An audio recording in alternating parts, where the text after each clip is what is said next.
Hopefully it's recording. Auto cut. Sure. Bad topic.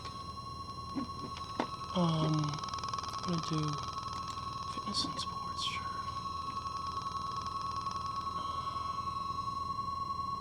Edit, bitrate, audience control here. Content disclosure. Just so you go live.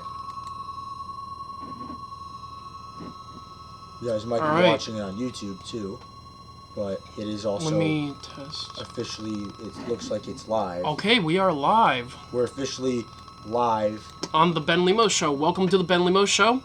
And today I have a co-host. Hey guys, I'm Josh. YouTube it's Ball is Life 99. Been a little inactive posting on there, but make sure to go check it out. There are still some really cool videos over there, so make sure to go check that out. But I'm just the co-host. Yeah. This is Ben's show today.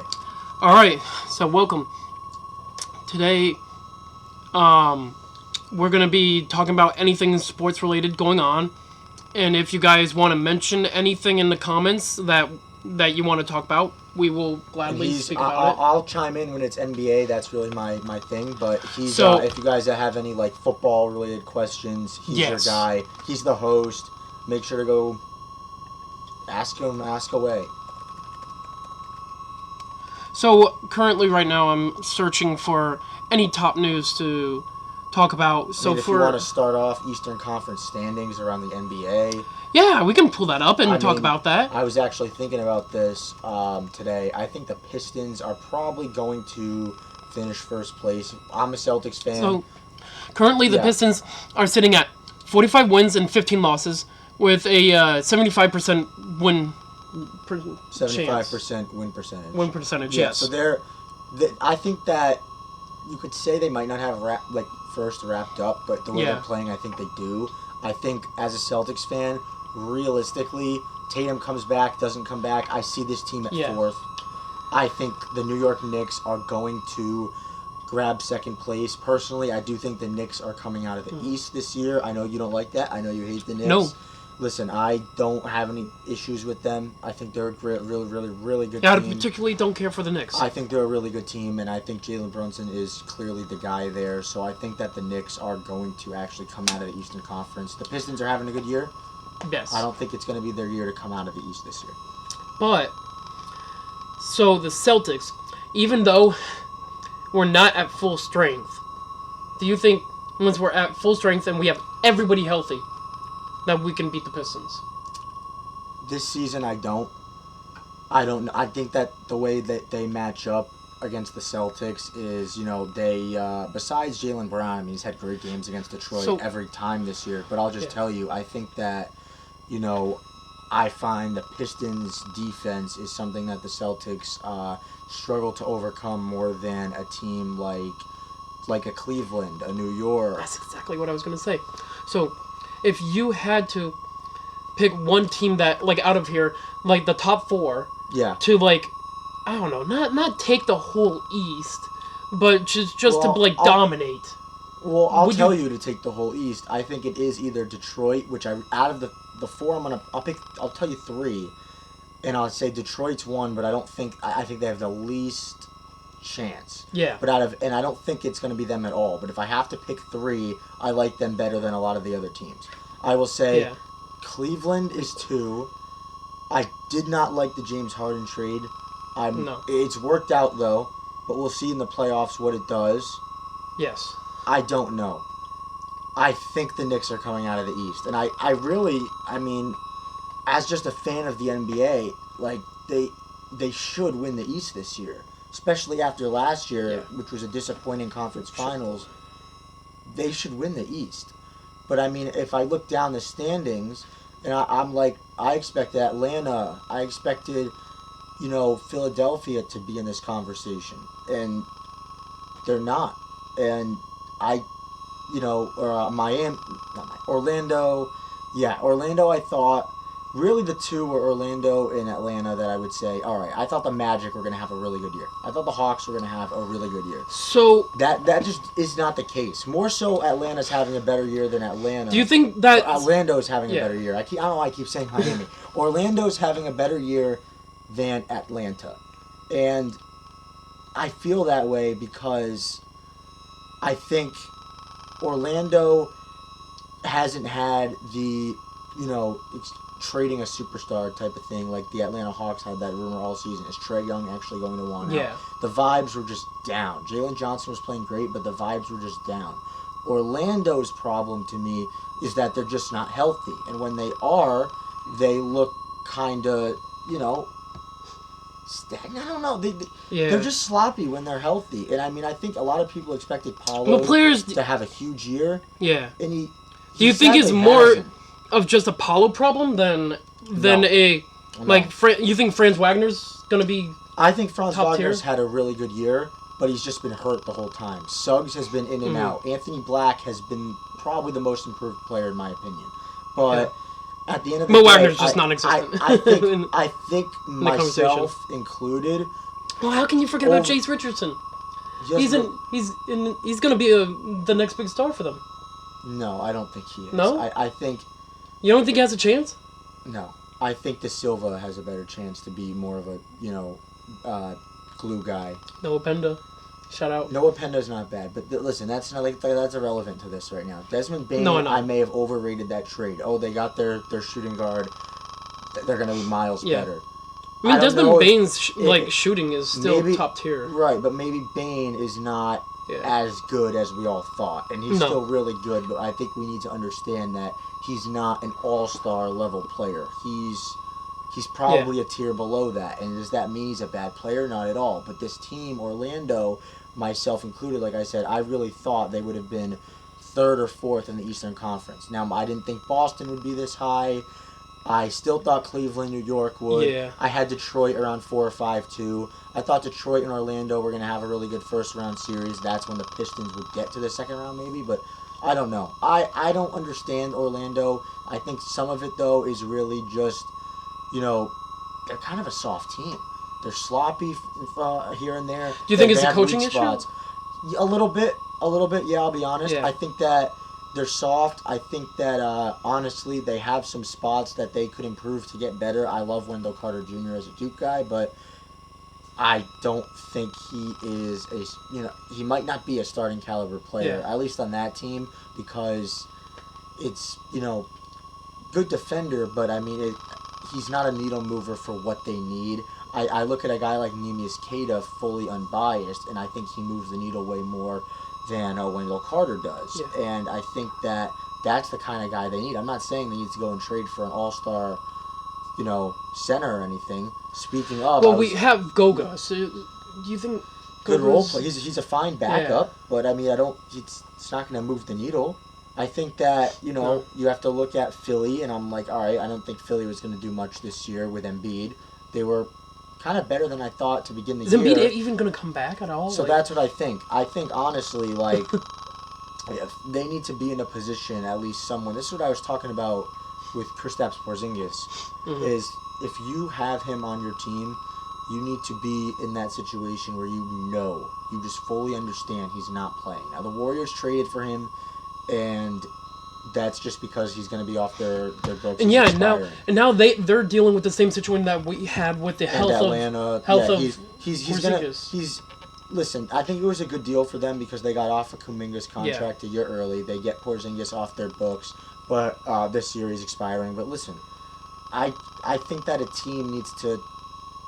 Obviously, he's not going to make $30 million again, but I think that a team who's going after him needs to accept he's not going to play that much, and he's kind of just a guy that you can bring in, and you hope is healthy in the longer run. But he's not. He can't. Yeah. I think he's going to end his career with an illness. I don't know. I think that he's going to end up, I think he could be on a team. He's not even going to be a team needs to establish their roster and say, oh, if Porzingis is asking for a vet minimum, go get him.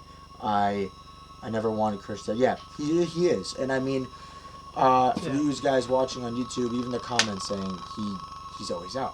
He is always out. Great player when he's healthy, but he's always out. So you never really know where to rank him. And I really do believe that he's He's an excellent shooter. He's insane. He would say... Don't plan around him if you're a team and you're free agency. Don't plan around him and throw your eggs in one basket and say that's who we're going after. Set your team. Have an idea of where you want to be. Or you're going to compete, blah, blah, blah. Because you're going to be a contender. Bring him in. And he's a guy you have in, like, New York. Because you can rely on Cat and Mitch Robb. And then if one of them is, out one game, but Porzingis is there, like, put him in. You don't need to... You have to understand, yes, he's good, but... play him less and put him in that kind of role where he's not expected to be a huge part of the rotation. Either that's because of injury or you just have this kind of guy who can come off the bench. And it's kind of like a Kevin Huerter on the Pistons. Like, they believe in Duncan Robinson more, but Kevin Huerter's a guy like, oh, we're in a scoring slump. Let's throw him in and let's have him hit a couple threes you gotta throw him in a playoff game. Yeah. If you're struggling in a playoff game, that's the kind of guy you throw in there. That's how I feel like Porzingis. Would you say like a Pritchard, like in the last minute, like when you want him to get a buzzer beater? Not real. Well, I think like the analogy is there. If you're just like, for just for fun, throw him in, let him throw him in, beater. But I mean, not obviously not skills wise. No, but he's more than that. Yeah. But I'm just saying, like, in that you have to treat it like, we're in one spot where he's going to come in the game and help us, and he's not going to be an actual guy who's playing 40 minutes a night, and he's going to get DNPs like a Kevin Huerter with the Pistons. He's just kind of not even a spark plug guy, but I mean, he's just kind of a guy that's there, and, it's kind of difficult what I'm trying to say, I guess, but you throw him in, and, Duncan Robinson's cold or something, the Pistons need a couple of threes in the third quarter of a playoff game, you throw Kevin Huerter in, and he can do that. That's the same thing with Porzingis, you're undersized in a playoff game or something. And, like, let's say the Knicks, like, they throw him in, they sign him, they put him in. That's the kind of role he's going to play from here on out. He's not going to be a third option, and people know that. I think the Warriors knew that. It's like, that's just what I think. That's my rant. So, switching the conversation, who do you think is going to be the MVP of this season? I know there's been talks of it still being Nikola Jokic, is still well off, be it Shai Gilgeous. Obviously, Cade Cunningham. Cade Cunningham could be, or Jaylen Brown. Who do you think is in the mix of, being your top? So, personally, I'm going to just say there's so many guys. The four of them I have are Jokic, JB, Shai, and Cade Cunningham. Yeah, exactly. But let's say Jokic misses a game or two. He's done. So he's ineligible. So just for the sake of the conversation, let's say he's ineligible, and let's make this a little easier. Who do I think the NBA is going to give it to? Yeah. Probably Shai. Who do I think should win it is Jaylen Brown, and Cade Cunningham is a hair below Jaylen Brown because he's done something remarkable with the Pistons that no one thought he would do as well. But I think Jaylen Brown just had the fastest switch up out of any player when they're like, the media is like, he's not a number two. Oh, they're gonna be terrible. And I mean, we knew the Pistons were going to be good, not this good. But I mean, people thought the Celtics weren't even going to make the playoffs. They're the second seed. I never thought the Celtics would have made the second seed. I've never seen someone, I guess, switch up and switch the narrative as fast as Brown has this year. That, to me, is why I think he should be the MVP, because you look at on paper, and I do feel the Pistons roster is better than Boston's. I think anyone looks on paper at the beginning of this year and they're like White, Pritchard, Brown. You really don't have any other guys who are going to score the ball. You don't know what Cade is going to do. I think Brown's made all those guys better, and that's why you're second. You really think that? 100%. I don't think he's made anyone better. I think Jaylen Brown is a leader, and I think that he's a leader because I don't think he made anybody better on the team because of the game that he plays. And I know you've disagreed with this my whole life. So I think... But what has he done to make the team, each and every individual player, better? Well, first of all, I mean... If he doesn't pass. First of all, I think that you're miscrediting his ability to pass the ball and find guys who are open. But I also think that he makes other guys better, and he's kind of taken over that Marcus Smart role where it's kind of like as that guy in the locker room who... is going to hype guys up, who's going to say, no, we're not finishing 10th. You really think he, in the locker room, he has that mouth and he would... Yes, I legitimately do. I mean, I think that he is like... I love Tatum, but I think he's just as good, if not a better leader. And I think Tatum's way better. As a leader, I don't know. As a leader, yes. I think Brown is probably the better leader. I think that his ability to vocalize is very high. Joe Mazzulla obviously plays a huge role in this as well, but I think that, in guys' development, people like playing with him. Players like Keita have gotten better. Shireman. I think that, you have to look at that and you have to say, okay, Jaylen Brown has a part in this. They believe in him as the number one option. They're probably telling him, go drive, go get your 30. They want him to take these shots. He's made his team better. I don't think... He's given them so much confidence as a group. See, I don't think that at all. I feel like he wanted to be that ball hog because there's no Tatum to stop him.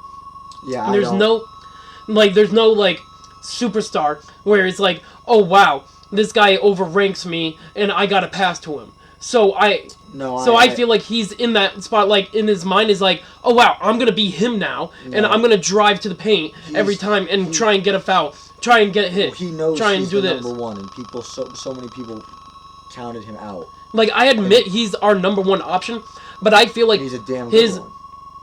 I feel like his number one option isn't enough to be the team guy. I feel like Tatum's still the team guy. That when Tatum comes back, you will see that what we were missing with his shooting, his team passing and stuff, his ball rotation. Because beforehand, currently right now, what we're doing is we're doing the all-star, dribble the ball down, whip up a shot, run back.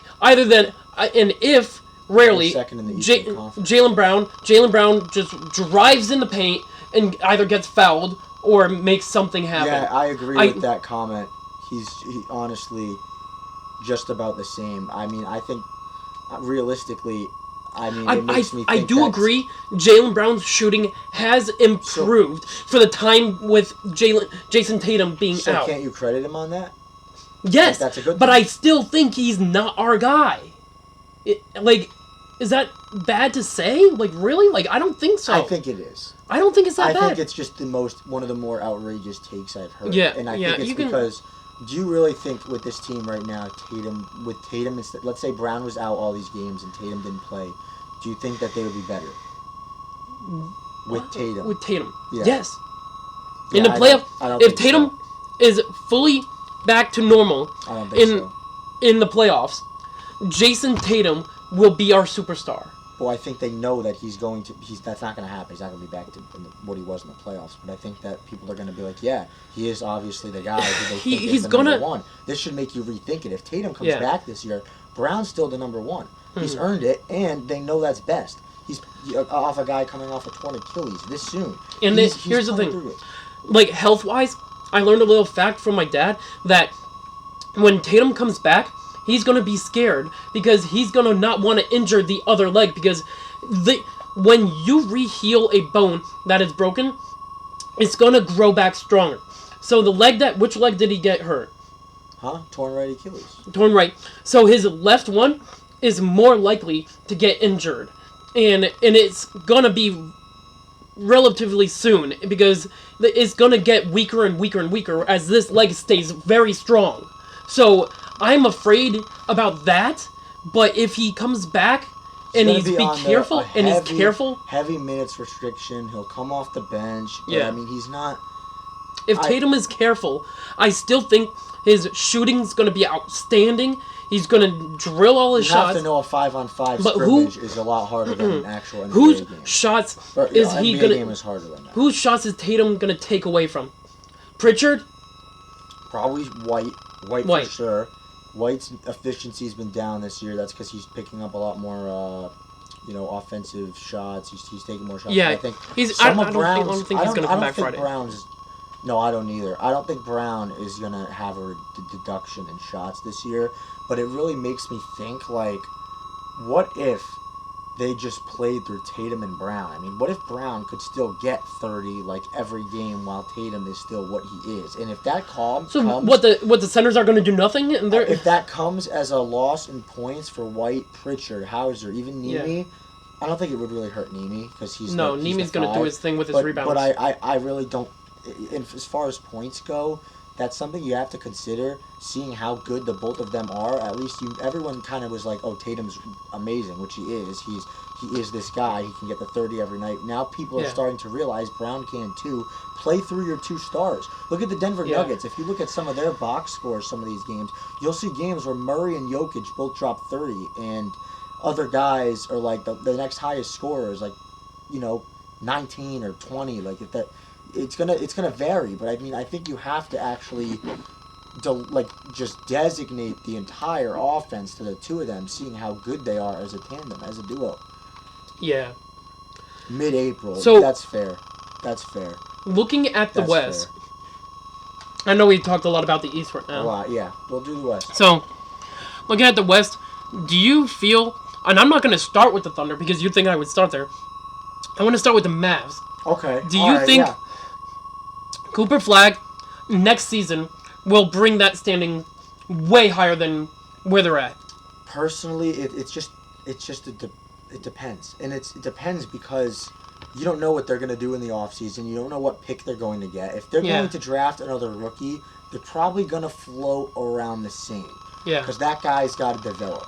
I mean, another rookie, of course they're going to get another rookie, but I mean like a top 3 pick. Because currently you're looking at the roster and it's not stacked at all. Like, it doesn't have... Like, Kyrie's not the same guy he used to be. Klay Thompson isn't the same guy. Klay's not. Kyrie kind of is, but we'll see how he comes back from his injury next year. He's not coming back this year. Max Christie's. I'd like to see more to Lively when he comes back from his injury. Middleton, I don't think he's going to re-sign, but he's obviously not what he was. And that's not much of a factor. Bagley's good, but not obviously superstar level. But I think that he's solid. They should look to trade Gafford and keep Bagley. Because I think Bagley's shown that he can be as good as Gafford is. He's not a number 2 pick, but he's a good NBA player at this stage in his career. So I think with Dallas, truthfully, it's like guys you're gonna see what happens with Wemby. Do you think they're gonna do something with Chris Middleton because they just picked him up? His contract's gonna expire. What are they gonna do? He's gonna walk. He's just gonna walk. Probably. So like a contender. Unless he doesn't get a yield at really many offers, doesn't get a lot, he'll stay. But I mean, does Dallas have a lot of money to get a new guy? I mean, they're paying Klay like 18 to 20 million. Gafford's like 17. PJ Washington's a lot. So they're gonna let Klay walk also. Lively's gonna want money. No, Klay's not. I don't think Klay's off their books. No, Klay's not an expiring. So Klay's still there. But I mean, it's kind of like with the Spurs, people were like, all right, just in De'Aaron Fox in Wemby's second season, you're starting to see guys want to play there. De'Aaron Fox went to go play there. It's that kind of thing where like, all right, guys are going to probably do that with Flagg, and it might just be through free agency where you see a top free agent who's going to say, I want to go play in Dallas and get this team probably not where the Spurs are just in the span of like a year, but like, they'll probably be like a, probably like three or 4 spots higher, I would say. That's probably fair. They'll be in the play-in. Maybe if they're in the playoffs, they're at like the very low end. It's gonna take time, but you have to almost compare it to what Luka did with this team, and Luka took them to the playoffs. But Luka's not even there anymore, so you can't really. But I'm just saying, his second season as a rookie, he had a great rookie year, like similar to Flagg, and he took them to the playoffs the next year in the bubble. See, what I want for Dallas is Dallas has always had an insane center. I want them to try and figure out a way to rotate, because now you got Cooper Flagg, that's a great small forward. You got Kyrie. Flagg can play everywhere. Not saying he plays center, but Flagg can play point. I know, but I'm saying like you have Kyrie that can play point and shooting guard, and then you got Cooper Flagg, that's a great small forward, power forward, like you said. Yep. So, who is like Dwight Powell, Derek Lively? Dwight Powell's not really a factor. They're not. He doesn't play a lot. They're not superstar center worthy. Like you don't need that. Is Kata superstar center worthy? No, but no, they don't need that. It doesn't need to be an all-star. I just don't like that narrative. Like you need 5 all-stars. I don't think that you need 5 all-stars, but I do feel like you need guys that have the mindset. Like it's not always about being an all-star and your money. It's just that we need a guy that's a team is gonna be the person. A team like because that, having many options like this, a team like that, Lively's perfect. Lively is the perfect 5 for them. And next year on opening night, it's probably going to be, if these guys don't go anywhere, the starting 5, everyone's healthy, is probably Kyrie, Christie, Flag, and I would say maybe Clay. Yeah. Maybe depending on who they draft, if it's a rookie. PJ is going to, and PJ or Lively. Probably, I don't think they'll go small. Probably going to be Kyrie. Oh, I forgot about Daniel Gafford. How is Daniel Gafford? They need to trade Gafford. Yeah. Assuming no changes where like a rookie comes in, someone that's going to start. Based on what they have right now, it would be probably Kyrie, Flag, Lively, PJ Washington, and Max Christie. And they're good. We'll see what they do. But next year, Kyrie's probably going to load manage a little bit. I don't know what's going to happen with him, really. He hasn't had a lot of talk around him this year. I think he'll be good still, but that's what I think of Dallas. It's going to take time for them to ramp up unless Flag really takes another step. I can see in 2 years they're better, but you have to remember 2 years. Yeah, I think they'll have to do what the Spurs did this year. But you have to realize, all right, like the West is stacked. Yeah. And the Spurs have, I think, the best roster equipped in the long term to Luke Cornett's still a role player. Well, I think they have the best roster equipped to take down OKC in the long run, but maybe like not this year. In the playoffs, it's a different ball game. Aside from what they've done to them in the regular season, you don't really. I don't think they can do it. Like 2 years ago, if you looked at this squad, you would not. Please tell me you would not see this as a number 2 standing team. No, but at the same time, I wouldn't know what Stephon Castle's going to be. I think Fox and Wemby work great.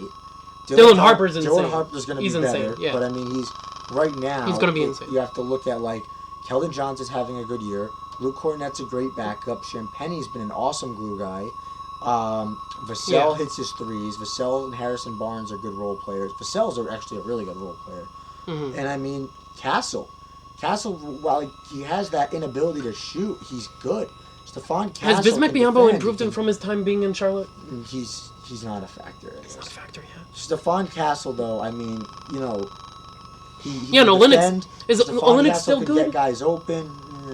Stephon Castle gets guys open. He defends while he can't really shoot well. You know, he's not bad from the mid range. He can attack the rim. So they don't have a bench. Explosive. I like Stephon Castle. I know how they're like, you need to shoot in today's NBA. I think Stephon Castle can work around that. He has shooters around him, and I think otherwise, besides that, he has a really good having a 7'7" guy that can shoot also helps. Yeah, I mean, in the rotation of the passing the ball, who's going to stop him? If a team beats them, they're probably not shutting Wemby down. They're probably just getting they're outdoing the team as a whole. They're not actually probably slowing Wemby down. Wemby's still going to get his 20 to 30 every night, and that's just how it is. But I mean, in his first playoffs, you don't know what's going to happen. Do you think the popularity of Wemby's going to go down when Olivier Raul comes into the play, into the NBA? Do you think the 7'9" player from Florida? As far as height, no, definitely not.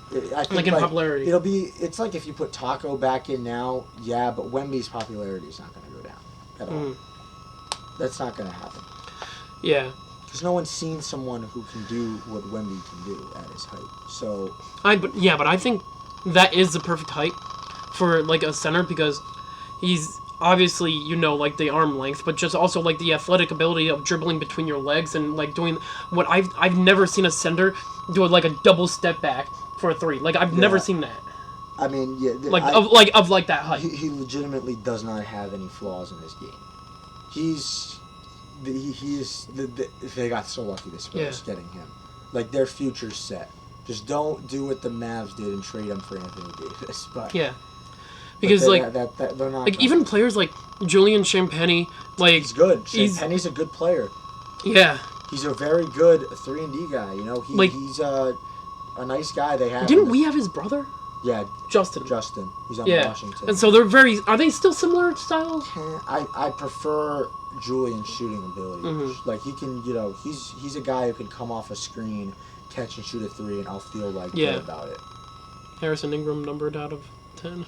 He's a good defender, too. Yeah. I know a person in here wants to talk about it. The Warriors. Where do you see the Warriors' future? I think the dynasty's completely done. I don't think they're winning another... Well, there's no players anymore from the dynasty other than Curry. Listen, love Curry and everything. They're not winning another ring with him. I can tell you right now, Draymond Green hurts them. So do you think Curry's leaving soon? No. He's going to retire for... Yes, he will retire with them, I think. Draymond Green... Jimmy... So first, let's start with Jimmy. Jimmy's... was already, like... He wasn't really regressing like, hard. But, I mean, even, like, in the playoffs last year, let's say, he was not doing what he did with Miami, beating Boston in 2023. He wasn't... He clearly had lost a step, but still a great player. Jimmy Butler now is coming off a huge injury where I don't know what he's going to do. He's going to miss a lot of time. He's going to come back. He's going to miss more time with the load management. So next year, they're in trouble. Al Horford's older, but that doesn't matter. Draymond's old. Draymond hurts them more than he helps them with all the techs, all the flagrants, all that stuff. Yeah. No self-control. So old. He hurts them. Hurts, injured. It's a one-man. This is like the definition of a one-man team. Yeah. And I also will say, like the guys like Moody, Pods. Pods gets a lot of hate online. I really don't think Pods is that bad. I think he's going to have a really good year next year. Mm-hmm. Santos has been great when Jimmy Butler's gone down. Pat Spencer's good. A role guy. Pat Spencer's a good Pat Spencer. But, I mean, you also have to, like, factor in as well, I don't think Steve Kerr is that great of a coach. No. And, I mean, I think he could have had something in Kuminga, but Kuminga was always going to be pissed as long as he was there because Steve Kerr, just for whatever reason, did not give the guy a chance. And it's unfortunate because he might have been something for them. And he could have helped them be a guy who, when someone's out, like Jimmy's not playing. That's the guy now who can give you 20 to 25 a night. He's capable of it, but it's Steve Kerr ruined it. I don't think Steve Kerr's a great coach. You look back to their 73-9 days, I mean, he had the unanimous MVP, and he had Clay and Draymond, then he signed Kevin Durant. You can't tell any coach would be able to win a ring with that squad. Yeah. I don't think he's that great of a coach. So... That team was built before he got there. Yeah. With, and then they brought in... Who was it, Mark Jackson there? I think it was Mark Jackson. The previous coach before... Yeah. They won a ring in Steve Kerr's first year. They were better... I think it was his first year. It might have been his second. I think it was his first. Could be wrong. But they're not... Their dynasty's over. Their dynasty's officially done. That team is over. It's done. I don't know how they beat the Celtics in 2022, by the way. I mean, we really just lost to Curry and Andrew Wiggins. And Kevon Looney a little bit, but still. Yeah, I really don't know how that shows how good Curry is, I think. Yeah. So, what other team do you see, like... I always talk about the Lakers. Oh, the Lakers in every conversation in the world. It's like the Dallas, what's it called? The Cowboys. It's like the Cowboys. You always have to mention the Cowboys in any sentence in football. Because they're just that big of a team. Because of the popularity in the fans. So I think that the Lakers... So yeah, the Lakers... fans are like, oh, they're in trouble. I mean, they're still like 12 games over 500. Yeah, there's still... And Luke is having a great year. And I think that... Lakers are still good. I really don't think they're in a bad spot. I think they're probably a second-round exit. But I think Hachimura carries. Hachimura is good. He's a good player. I don't think he carries, but he's a good player. I just think that the team, they have things they can fix. Like Reeves is insane shooter. Let Ayton go. Yeah. Let Ayton go. You need to establish that center spot. He's on a minimum anyway. I don't think they know he's probably not a long. Honestly, they have a lot of shooters. Like they have a lot. Kenneth's not what they thought he would be, but I mean. Yeah. I mean, like, Kennard obviously leads the NBA in the three-point percentage at the time of recording. LeBron is still great. Luka is... Just get defenders around him. I mean, they've done that with Smart, with, like, Laravia. Just that's what I think. I think that when you have Luka on your team, it's still weird seeing freaking Marcus Smart in a Lakers uniform.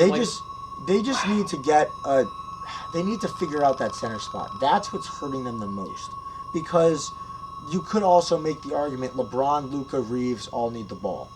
And it might not be working. It's like Booker, Durant, and Beal all need the ball. I'm looking at this. How many other centers do they have? Like, it's really just Ayton and Hayes, to be honest. Yeah. That's crazy, because normally every team would have like 3 to 4 centers. Doesn't really count. Vanderbilt can play the center too, but that team needs to figure out what they want to do, either with a trade or something to get a center who's going to be durable, who's not going to give it half an effort like Ayton does. And I mean, the only argument to be made, I guess, is like Luka, Reeves, and Braun. Like, can they all share the ball? Because when Luka and LeBron were out, Reeves was putting up 30 a game. When LeBron wasn't playing with Luka, they were still both were still contributing heavily. Luka's leads the NBA in points per game averaging. But do you think LeBron's retiring this season or next season? No. I don't think he's retiring for the next 3 years, personally. That's insane. I don't think he is. He already got to play with his freaking son. What more did he want? I think he wants. What does he want? He wants the ring with Luka. He's gonna push the front office to do something. If not, maybe he'll leave. But I'm telling you right now, I don't think he's going to just retire.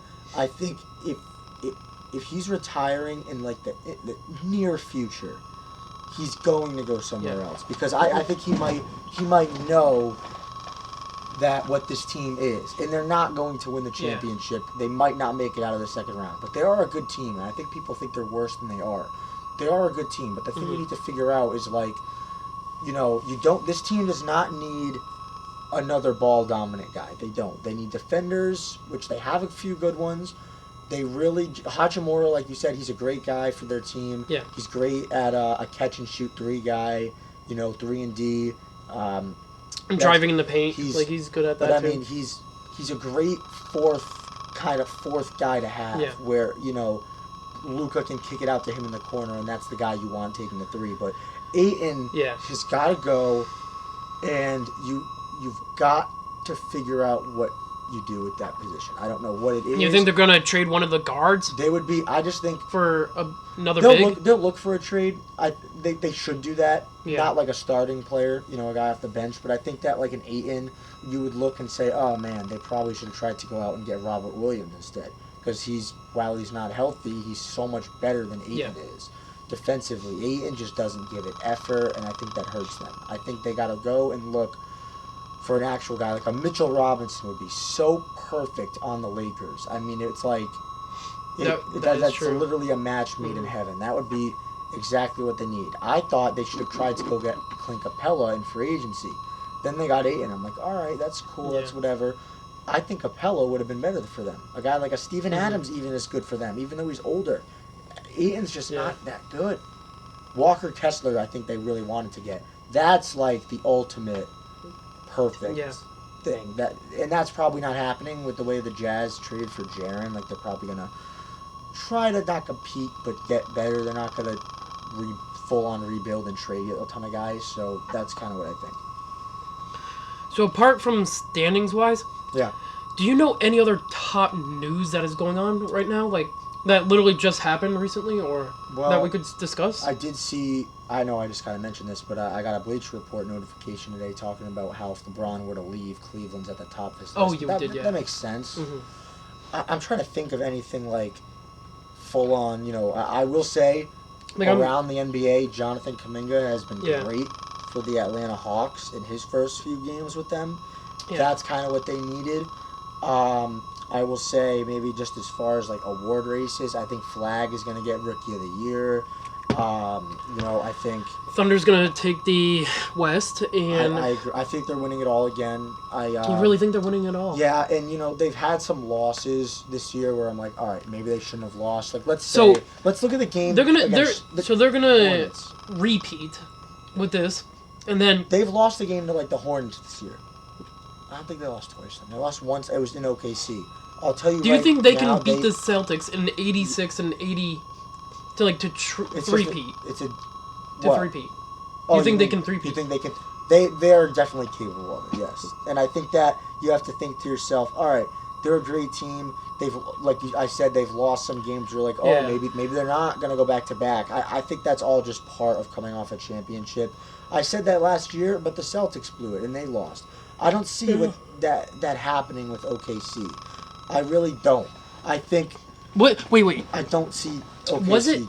Was it Lewis Dort that I've seen where he purposely injures the stars of every team? I don't think he that's trips. True. That's not true. Him and Jokic just fought. That was crazy.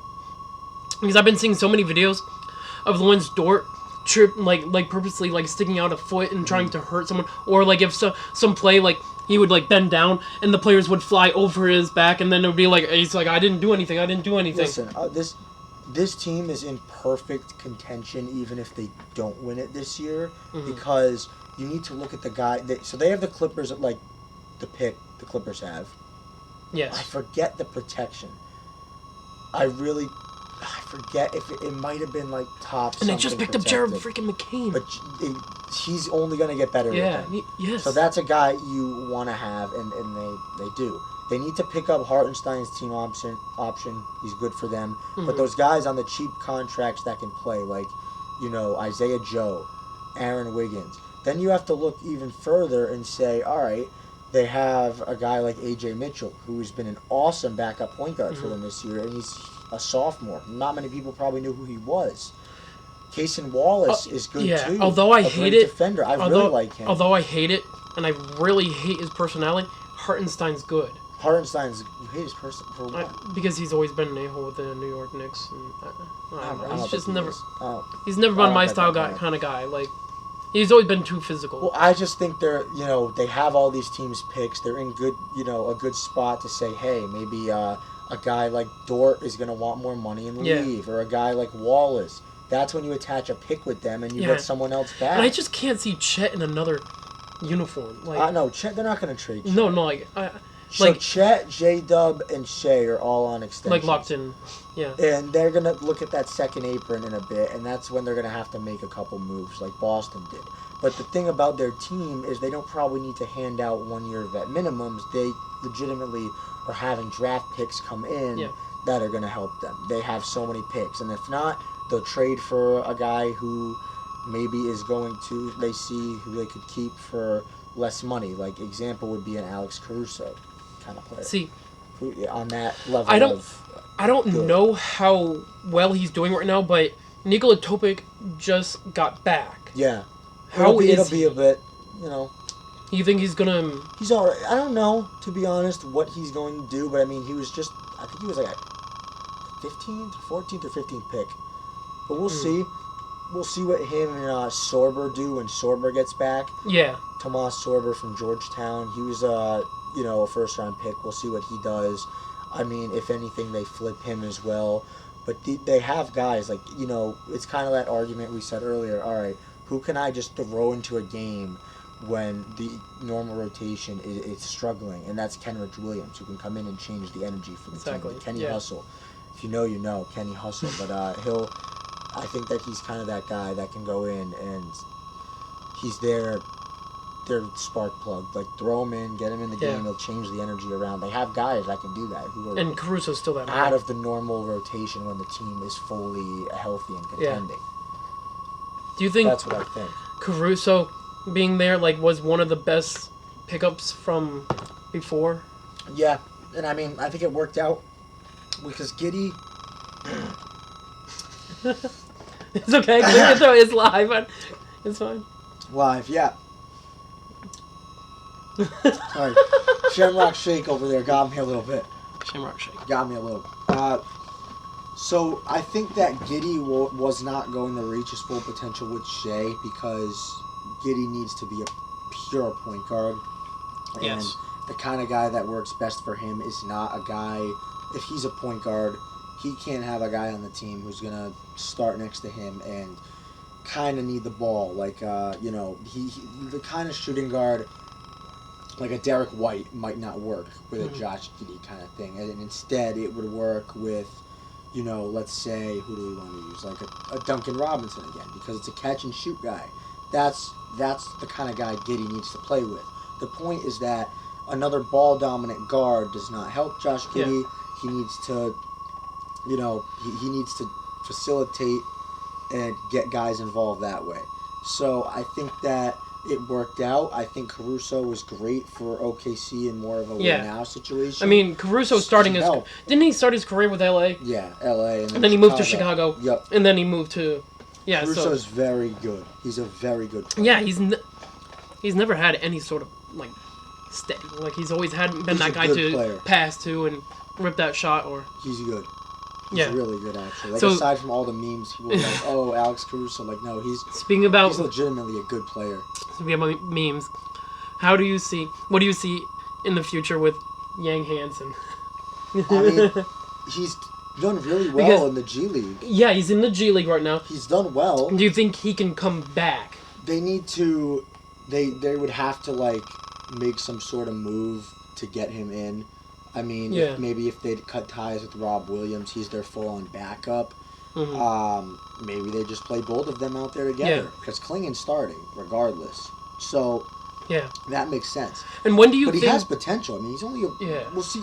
I feel like I can say more about that next year, but... Yeah. He's shown flashes of it in the G League. Obviously, that's a lot different in the NBA. Didn't he drop like 30 a couple of games ago? He was on the G League, like, Team G League in the Rising Stars thing. So... The guy's good. I mean, at that level, he can play. Portland saw something in him to take him in the lottery. I mean, when he wasn't. If you look at the hype, he wasn't even in the green room. He had to purchase a ticket to be at the draft. That is insane. So I think they saw something in him, and I think Thiago Splitter's done a good job with the team. Scoot Henderson's just got back. I don't know, man. As a fan of his, like a really big fan of Scoot Henderson, I like to say he's going to be okay. But he struggled a little since coming back. But at the same time, it's like, let's give it some time. And another, the end of March, maybe he'll have a really strong March. We'll see how he's doing. But, I mean, they also have, like Kamara's a good 3-and-D guy. Very good defender. My question is, when do you see Drew Holiday retiring? That's interesting. Because I don't think he's going to be like, I want one more ring and then retire. I mean, I think he's very happy with 2 gold medals and 2 NBA championships. Yes. But, I mean, right now, I think he sees his role as, like, mentoring the younger guys. And that's, like, the purpose. Obviously, he's still going to be a guy that is going to get playing time on a team, et cetera. But, and be not just playing time, he's going to be a starter on most teams. And Denny's insane. Yeah. Denny's just insane. He's awesome. He's but awesome. You know what he's I mean? Perfect. No. I think that Drew is going to be one of those guys where he's going to, he'll still play, and I don't mean like off the bench. He'll still be a starter in the NBA. Isn't he going to want more money too? I mean, he's still making a lot on this. What is this? Yeah. This is like year 2 of his extension at Boston that we gave him, which is like 30. And are we still paying that off? Right? No. We're not. They are. They are. But now it's like, what are they going to do with Lillard? And I think they're not going to do anything much besides he's going to play. They're not going to get rid of him. So I think that then they have Lillard, you have Scoot, you have Drew Holiday, you have Shaedon Sharp. Yes. It's interesting. I that's why, to your point, even if it's not there, I still see Drew Holiday being impactful. Yeah. I would see him on a team like Phoenix, where they need Gillespie's been really good, but that can kind of take the load off Booker offensively as the point guard a little bit. A team that could use a point guard. Klingen's like where is he going to start? You look at a team like Phoenix. You look at a team like potentially Miami. Miami makes a lot of sense now. You look at that. You look at those teams and say it's not going to be, at least I don't think a bad team would get usage out of him, obviously, more than a team like the Suns, who could actually get something out of him, and he's useful instead of like the Bulls just trading for him. That doesn't make sense. Just to end up trading someone else away. I wish the Bulls kept Kobe White. That would have been perfect. Still, I don't know. I saw a future there with Kobe. I don't hate it. I don't hate it there because listen, that Kobe. If they want to rebuild, they had to do something. And they're not going to trade Giddey the year he's having, so Kobe White made sense. And now that team, I mean, they have all the guards. They have Simons, Rob Dillingham, Josh Giddey, Trey Jones, Colin Sexton. Who am I forgetting? Ivy. So that makes me think Jaden Ivey and Anthony Simons probably not staying. And it's like, all right, if, a guard rotation of Giddey and Jones and then, like, Sexton is really not bad. They did get what Dillingham Simons is. He's probably going to go somewhere else. Yeah. But, I mean, at this point, I feel better about this team. Yeah, the Bulls have always been a team where they're gonna rotate players after 2 years or after 1 year. They have it's an everlasting switch of new roster players, but then obviously Giddey's gonna stay there, Matas is gonna stay there, Patrick Williams is gonna be there, Zach Collins. Trade Patrick Williams. Yeah, not a bad deal. Listen, I might sound weird, but I love Patrick Williams. I don't know. Thought he was gonna be good out of college, so I'm still been a fan of his. But he's good. Like, if he was making a fraction of what he's making. So I don't think they're going to trade him because just no one wants that contract. So they're kind of stuck there. But that's fine if you're a rebuilding team because at that point you don't want to be good. So that's what they need to figure out. Yeah. Are we going to even branch off of what we did this offseason, or are we going to trade some more guys out? Yeah. Well, we did hit the 50-minute marker, and that's kind of where I wanted to end the live stream. Do you have any other remarks? I just want to say thanks for having me. We'll do another one if you'll have me again. I'm happy. Yeah, of course. No, I kind of took over the conversation. I feel like no. I loved hearing your side of the views of the NBA and your point of view. I think we complemented each other because we both have different opinions. For example, Jaylen Brown. I would love to keep on expanding on that conversation next time. It's better. But thanks for having me though. I appreciate it. Yep. Thank you for being here. Yeah, for sure. And sorry, did not see that. That's all right. But anyways, thank you guys for joining. If you joined the live, we're gonna be live again sometime soon. I don't have a specific date. On YouTube as well. Right? It will be on YouTube. It will be. And I will take some of these clips and I'll put it on to shorts and stuff. Or a TikTok. So if you guys want to quickly glance at it, see what is going to be in the lives, the topics that we would talk about. Yeah. But anyways, I'll be here whenever you want. But and I'd love to be a co-host in the future. So yeah, exactly. So yeah, we'll see what we're doing. But anyways, thank you for joining, and I will see you guys later. Peace.